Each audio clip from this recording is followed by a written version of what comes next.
Garantir o mantemento da variante espiritual e da ruta do Padre Sarmiento é un dos obxectivos que se ven de marcar a mancomunidade do Salnés. Por iso o ente comarcal contratou unha cuadrilla de operarios para facer as tarefas de limpeza destas rutas. Unha labor que pedíamos moitos concellos porque cada un dos nosos concellos pois temos o personal bastante limitado.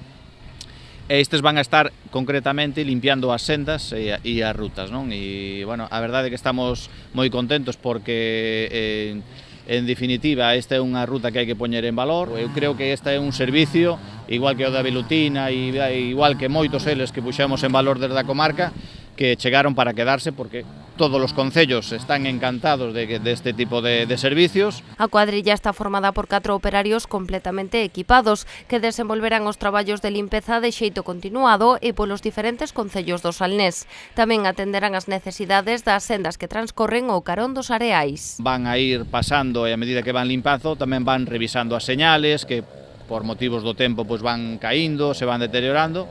E, bueno, aquí do que se trata pois, é non solamente de promocionar, sino ter as sendas en óptimas condicións para que todos os usuarios pois podan disfrutar delas, non? Dende a mancomunidade destacan un importante recurso turístico que supón a riqueza paisaxística do Salnés, por iso apostan polo seu cuidado e mantemento. Es uno de los valores turísticos de futuro, yo creo que el que más de la comarca.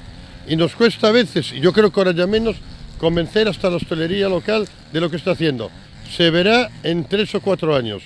El futuro, Europa se puso a andar, es una expresión que nos dijo un día un tour operador que vino, se puso a andar y esto desde luego es único. A cuadrilla comezou estes días os seus labores no concello de Sanxenxo, en concreto no entorno da praia de Paxariñas.